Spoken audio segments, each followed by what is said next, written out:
wabarakatuh. Alhamdulillahirabbil alamin wa bihi nasta'in ala umuri dunya waddin. Wassalatu wassalamu ala asrofil anbiya'i wal mursalin wa ala alihi wa sahbihi ajmain. Amma ba'du. Yang kami hormati Ibu Kepala Sekolah SD 101080 Gunung Tua, yang kami hormati Bapak Ibu Guru atau staf SD 101080 Gunung Tua yang berkenan hadir di ruangan ini dalam rangka diseminasi pemahaman dan pengalaman dalam penerapan budaya positif yang dibawakan oleh Ibu Yusriati Nurtarida Harhab, Sarjana Pendidikan, calon guru penggerak angkatan 7 dari SD 101080 Gunung Tua, Kabupaten Padang Lawas Utara. Baiklah, untuk mempersingkat waktu, kepada Ibu Yusriati Nurtarida Harhab, waktu dan tempat kami persilahkan.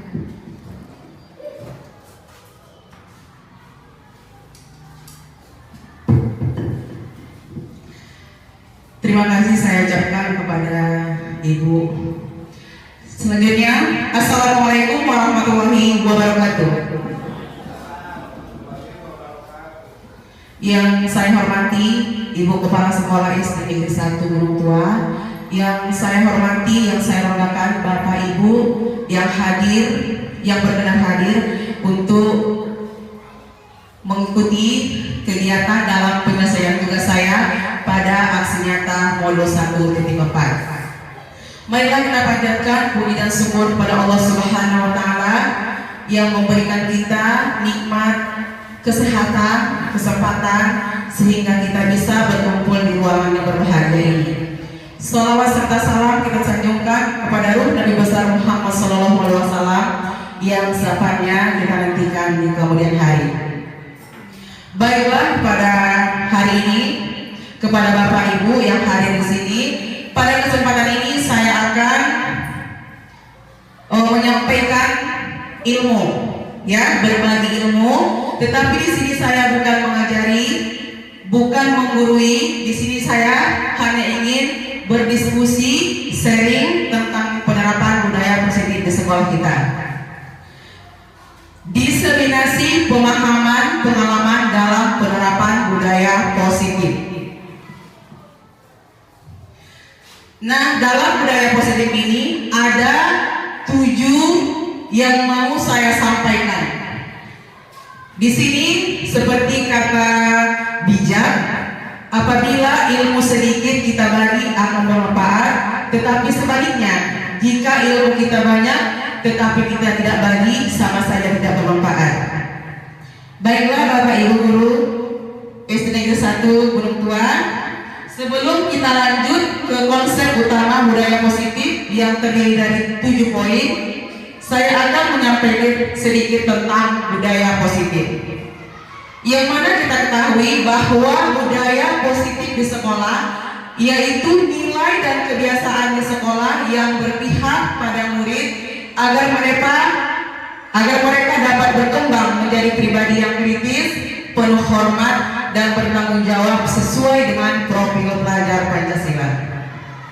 Sebenarnya kalau kita berbicara budaya positif, sebenarnya ini kita sudah melaksanakannya di sekolah kita dalam pembiasaan seperti 5S, budaya, sapa, salam, sopan dan santun. Kemudian berbaris depan kelas. Kemudian menekan tombol masuk kelas. Ini adalah merupakan salah satu budaya atau pembiasaan positif yang sudah kita lakukan di sekolah. Hanya saja bagaimana supaya budaya positif ini terus dapat kita kembangkan untuk kedepannya. Konsep utama budaya positif ada 7. Yang pertama, perubahan paradigma belajar. 2. Disiplin positif. 3. Kebutuhan dasar manusia. 4. Motivasi perilaku manusia. 5. Posisi kontrol guru. 6. Keyakinan kelas. 7. Segitiga restitusi. Ya, kita bahas satu-satu. Perubahan paradigma belajar merupakan pembelajaran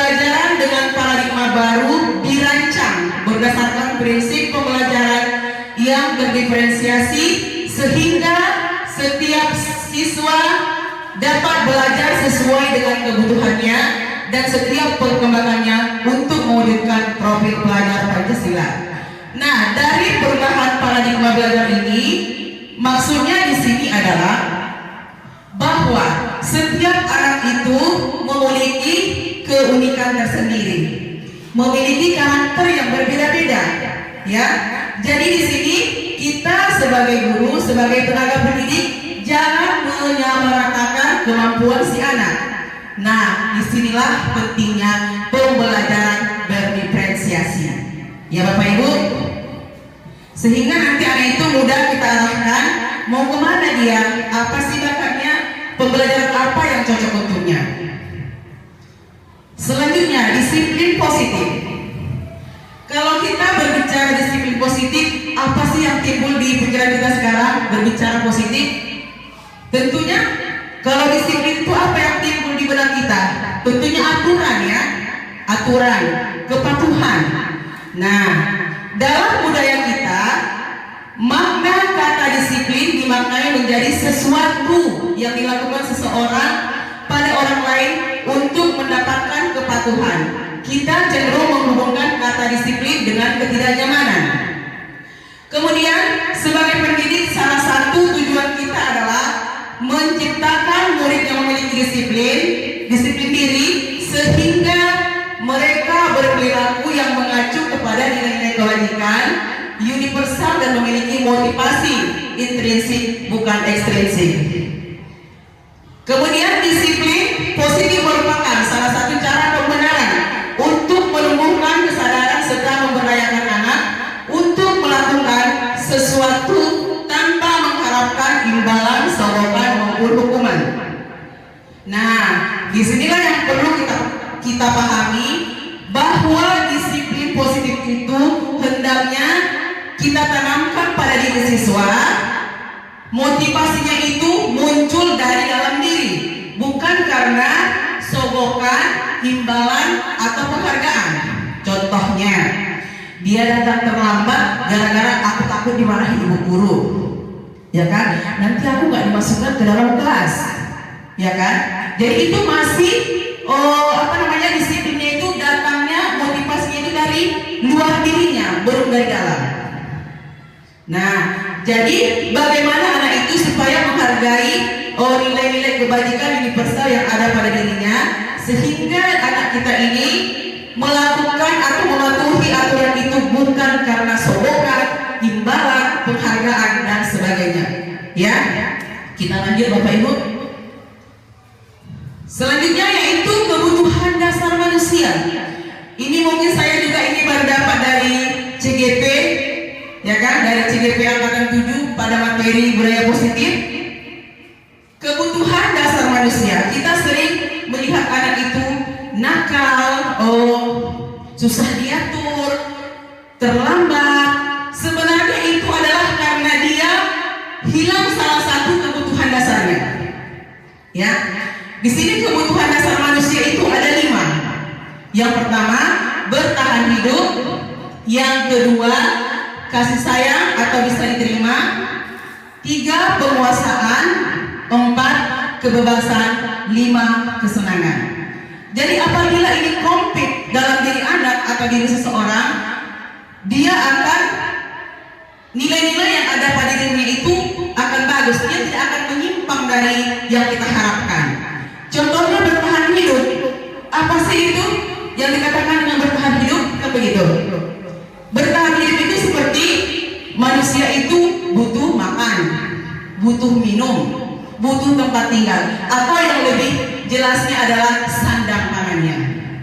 Kemudian kasih sayang.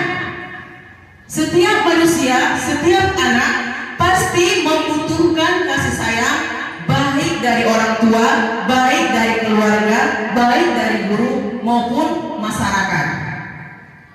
Karena kalau kurang kasih sayang, kita bisa lihat anak-anak, kita sering bilang, oh anak ini kurang kasih sayang ini, ya kan? Anak ini kurang kasih sayang.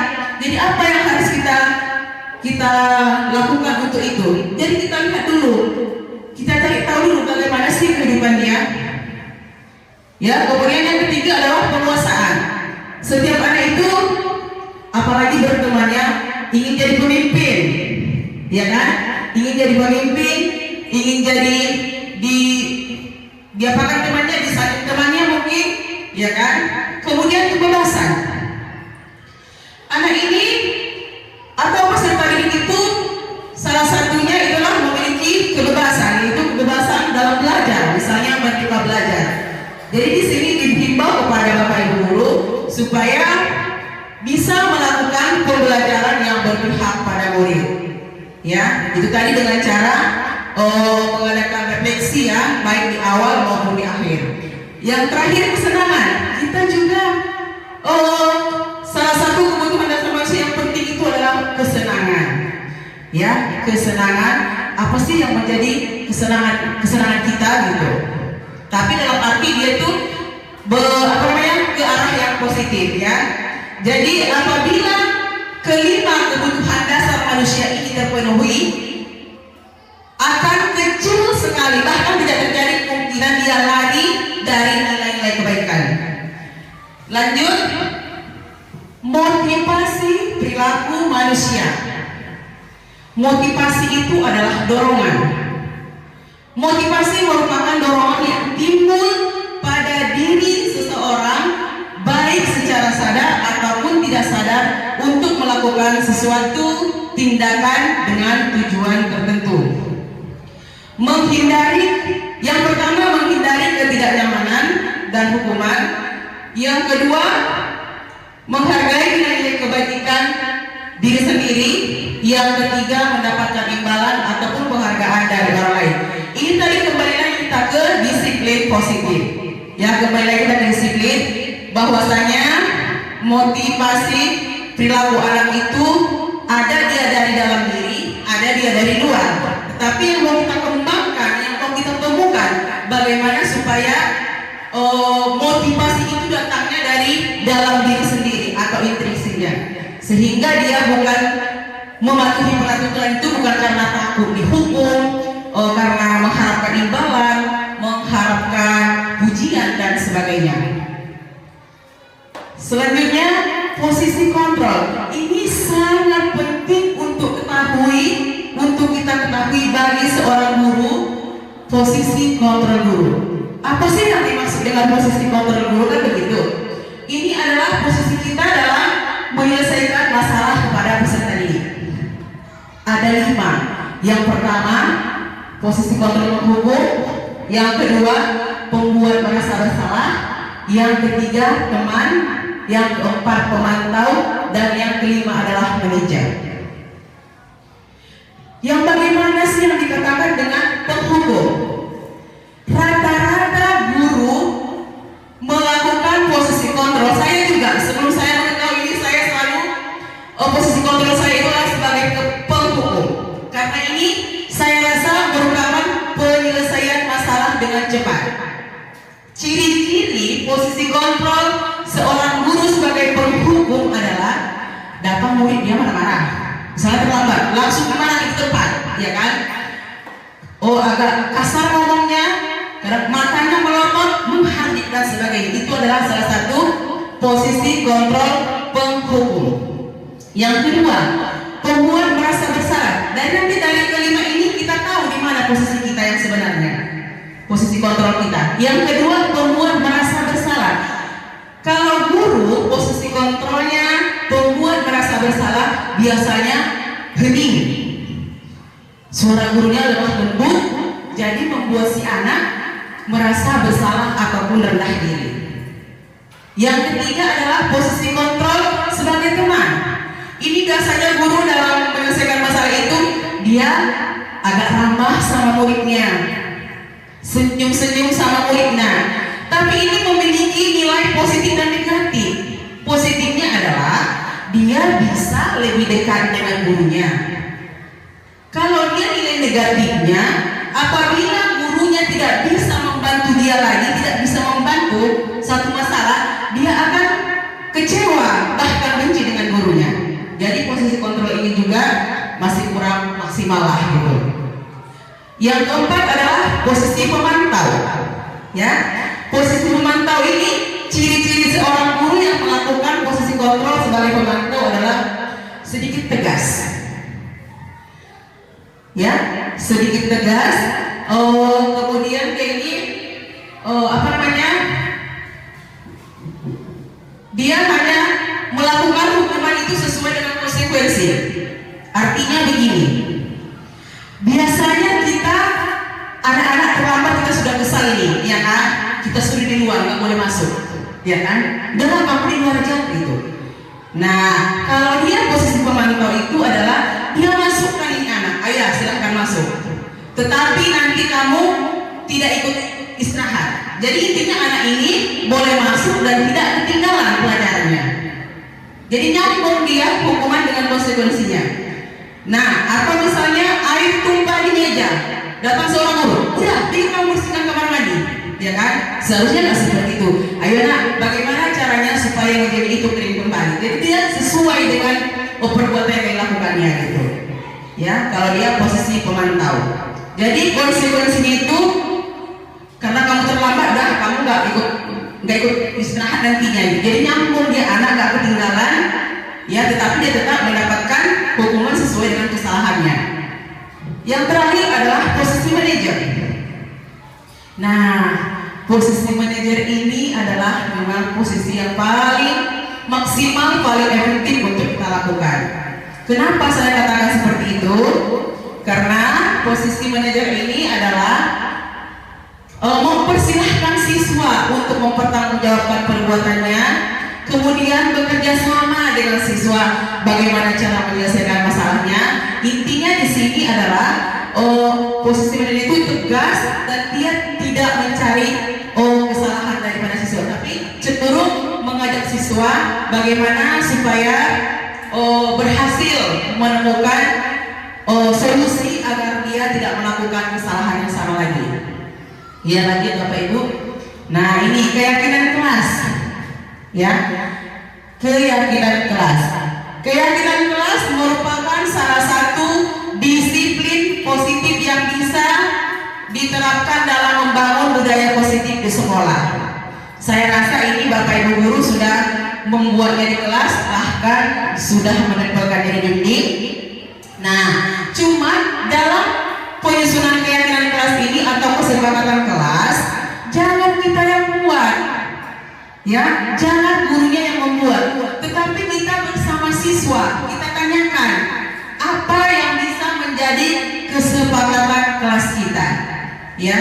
Jadi jangan karena ada tugas terburu-buru dibuat guru tempatkannya di dinding, ya kan? Jangan seperti itu. Jadi kita ajak si siswa aktif apa yang cocok untuk menjadi kesepakatan kita di kelas. Ya, saya rasa tujuan dari membuat keyakinan kelas juga Bapak Ibu sudah tahu. Saya ulang aja lagi kembali ya. Tujuan membuat kesepakatan kelas atau keyakinan kelas itu adalah yang pertama, menciptakan pembelajaran yang berpihak pada murid. Yang kedua, ya. Yang kedua, supaya siswa aktif dalam pembelajaran di kelas. Yang ketiga itu adalah menjalin komunikasi yang baik antara guru dan siswa. Itulah dia tujuan dari kesepakatan kelas tadi.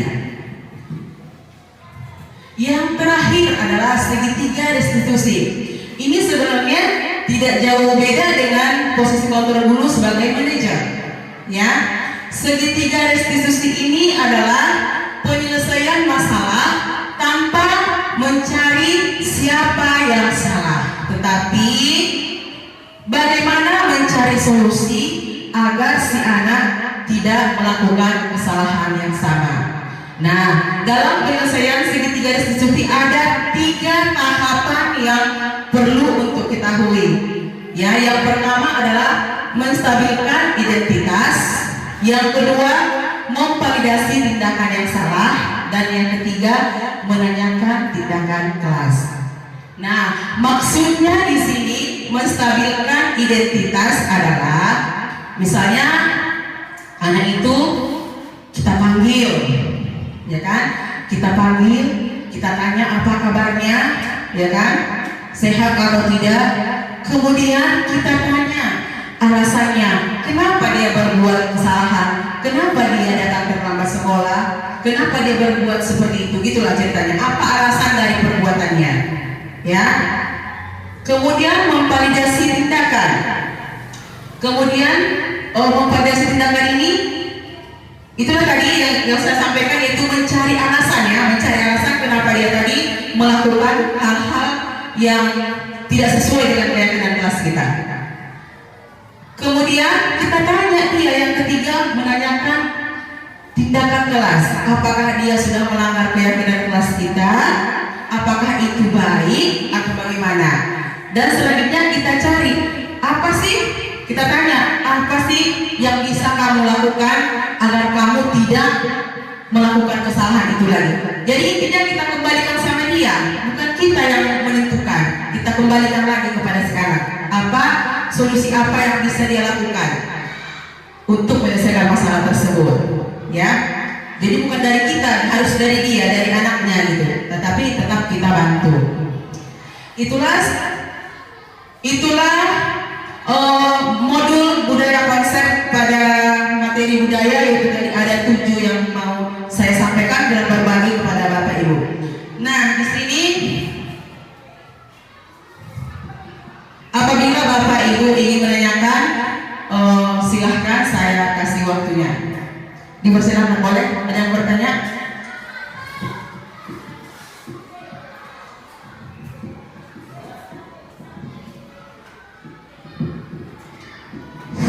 Assalamualaikum warahmatullahi wabarakatuh. Perkenalkan, nama saya Zainal Rahab. Saya akan menanyakan tentang budaya positif mengenai keyakinan kelas. Pada saat kita membuat keyakinan kelas itu, Bu, apakah perlu kita buat di situ langsung konsekuensi apa yang harus dilakukan oleh anak apabila dia tidak mematuhi keyakinan kelas yang kita buat? Terima kasih.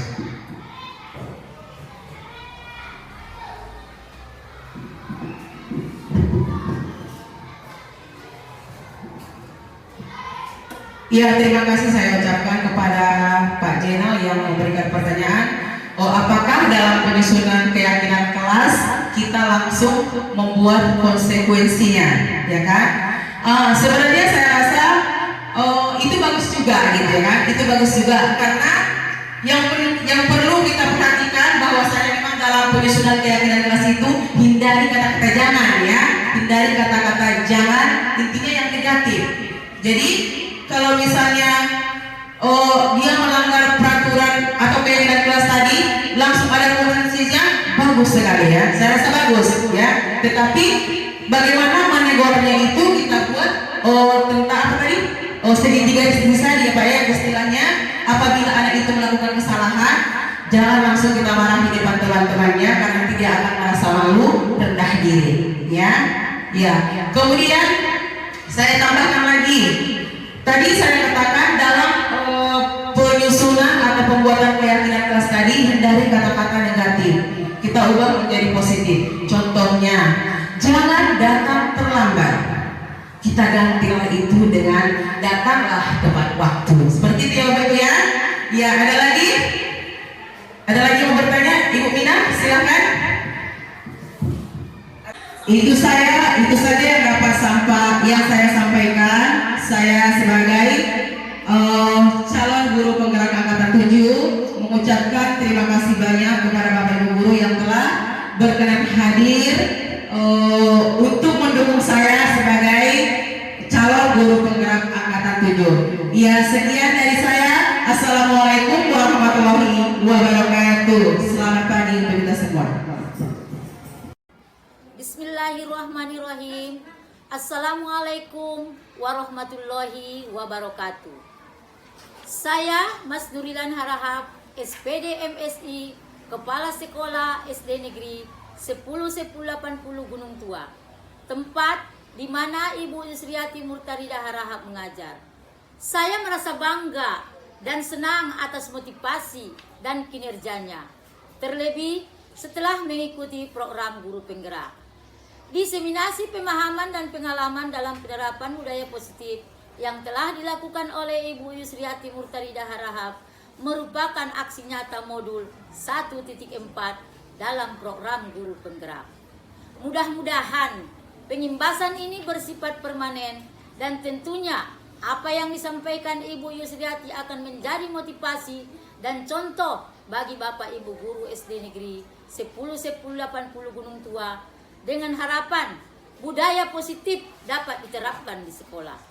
Dengan penerapan budaya positif ini dapat meningkatkan motivasi siswa dalam belajar dan guru yang berpihak pada murid sehingga pencapaian belajar meningkat dan siswa memiliki karakter yang mencerminkan profil pelajar Pancasila. Demikian yang bisa saya sampaikan, saya akhiri. Selamat untuk Ibu Yusriati Murtalidah Harahap telah melaksanakan diseminasi dengan baik. Tergerak, bergerak, menggerakkan. Terima kasih. Wassalamualaikum warahmatullahi wabarakatuh. Assalamualaikum warahmatullahi wabarakatuh. Perkenalkan, nama saya Ibu Nur Saimah Daulay, merupakan rekan kerja Ibu Yusriati Murtalidah Harahap SPD di SD Negeri 10.1080 Gunung Tua. Menurut saya, apa yang sudah disampaikan oleh Ibu Yusriati Murtalidah Harahap mengenai budaya positif itu sangat bagus untuk diterapkan di sekolah. Pada seminasi ini juga, kami sebagai guru SD 10.1080 Gunung Tua banyak mendapat ilmu baru tentang budaya positif seperti paradigma belajar, disiplin positif, kebutuhan dasar manusia, motivasi perilaku manusia, posisi kontrol guru, keyakinan kelas, segitiga, restitusi. Ini menurut saya ilmu yang luar biasa yang harus kita ketahui dan kita terapkan di sekolah, terlebih pada posisi kontrol dalam menyelesaikan masalah peserta didik, keyakinan kelas dalam membuat kesepakatan di kelas, serta segitiga restitusi dalam penyelesaian masalah murid. Semoga dengan adanya diseminasi ini bisa kami dapat menerapkannya di lingkungan sekolah untuk membentuk karakter peserta didik yang mencerminkan profil pelajar Pancasila sesuai harapan kita bersama. Demikian yang dapat saya sampaikan. Semangat terus buat Ibu Yusriati Murtalidah Harahap SPD. Wassalamualaikum warahmatullahi wabarakatuh. Assalamualaikum warahmatullahi wabarakatuh. Waalaikumsalam warahmatullahi wabarakatuh. Apa kabar anak ibu semua? Sehat, Ibu. Alhamdulillah. Pada hari ini kita akan membuat keyakinan kelas. Apakah anak ibu semua sudah tahu apa itu keyakinan kelas? Belum, Ibu. Baik, pada hari ini Ibu akan menjelaskan sedikit tentang keyakinan kelas. Keyakinan kelas itu seperti peraturan tata tertib. Hanya saja keyakinan kelas ini ataupun kesepakatan kelas ini dibuat dalam bentuk keyakinan. Kenapa dalam bentuk keyakinan? Kalau dia dalam bentuk keyakinan, kita akan lebih berusaha bertanggung jawab untuk menjalankannya, ya. Dan kesepakatan ini ataupun keyakinan kelas ini adalah bertujuan pembelajaran yang berpihak pada murid. Jadi peraturannya itu datang dari kamu, ya kan? Bukan ibu yang menentukannya, tetapi dengan cara bersama-sama, ya. Kemudian ini bisa membuat kita aktif dalam pembelajaran, ya nak ya. Kemudian akan menjalin komunikasi antara guru dengan siswa ataupun sebaliknya. Nah, pada kesempatan ini kita akan membuat keyakinan kelas untuk kelas kita PJOK, ya nak ya. Kemudian yang perlu kita ketahui, yang perlu kita pahami bahwa dalam pembuatan keyakinan kelas ini tidak menggunakan kata-kata yang negatif, tetapi kita menggunakan kata-kata yang positif atau kalimat yang positif. Ya, contohnya, Ibu kasih tahu satu contoh. Misalnya, jangan datang terlambat. Itu kan kalimat negatif, ya kan? kita ubahlah dia itu menjadi kalimat positif, datanglah tepat waktu. Seperti itu ya. Misalnya yang kedua apa lagi? Dilarang berkelahi. Kita buat menjadi saling menghargai. Seperti itu ya. Jadi jangan menggunakan kalimat yang negatif, tetapi gunakanlah kalimat yang positif. Apakah anak ibu semua sudah mengerti? Sudah, Ibu. Sekarang di tangan ibu sudah ada kertas, ya. Kertas ini nanti akan ibu bagi sama kamu satu-satu.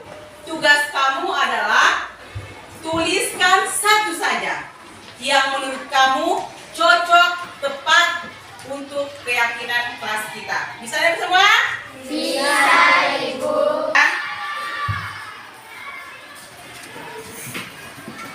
Silahkan ditulis yang menurut kamu cocok untuk kesepakatan atau keyakinan kelas kita.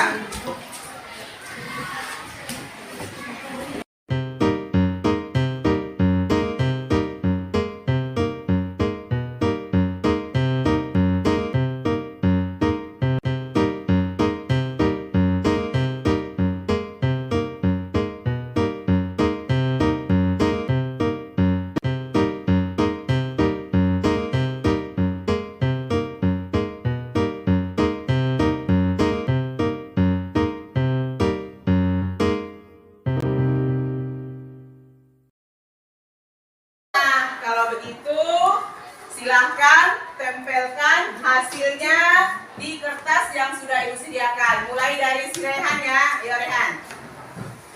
Sambung dengan si Ara. Yuk, pelan. Iya. Yuk, silakan tempelkan. Sambung nak, sambung.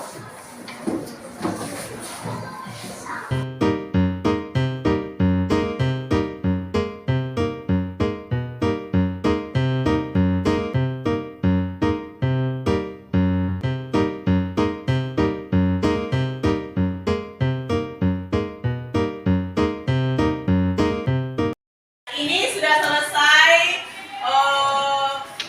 apa yang telah menurut kalian menurut kalian bagus untuk keyakinan kelas, ya kan? Tetapi di sini ada yang sama, ya. Jadi kalau sama, ibu ambil aja nanti tinggalkan satu ya. Nah, ibu bacakan dulu di sini ya. Di sini ada yang pertama, berdoa sebelum dan sesudah pembelajaran. Bagus ya? Bagus. Kemudian saling menghargai. Bagaimana menurut kalian? Cocok? Iya. Saling menghargai ya. Berarti nanti lebih tidak boleh berantem gitu ya. Ya kan? Tidak boleh berantem, saling menghargai. Bagus sekali ya positifnya, kalimat positifnya. Kemudian selalu memakai seragam olahraga pada jam PJOK. Bagaimana? Setuju? Iya, harus setuju ya kan? Bagus sekali ya kan? Kemudian apa lagi? Ada lagi selalu berbuat jujur. Bagaimana? Jujur, Ibu. Iya, benar. Ya, ini aku ambil. Menjunjung nilai sportivitas. Iya, tepat ini ya, benar ya. Iya. Kalau ingin keluar kelas, jika ingin keluar kelas, permisi pada ibu guru. Iya.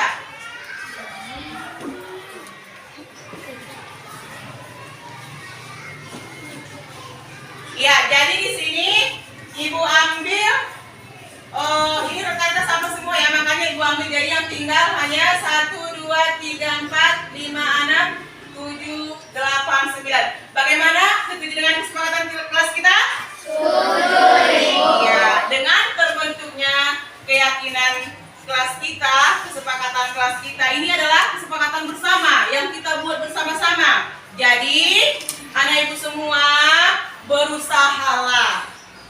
untuk mempertanggungjawabkan ini, ya kan?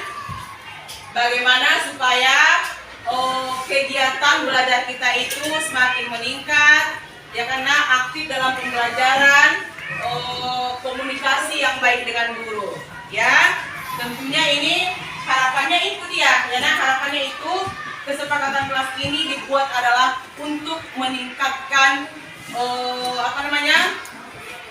disiplin kita, ya kan, rasa tanggung jawab kita, bagaimana kita itu nanti supaya anak-anak yang memiliki karakter yang bertanggung jawab, yang mencerminkan profil pelajar Pancasila. Ya, sekian pembentukan keyakinan kelas kita hari ini.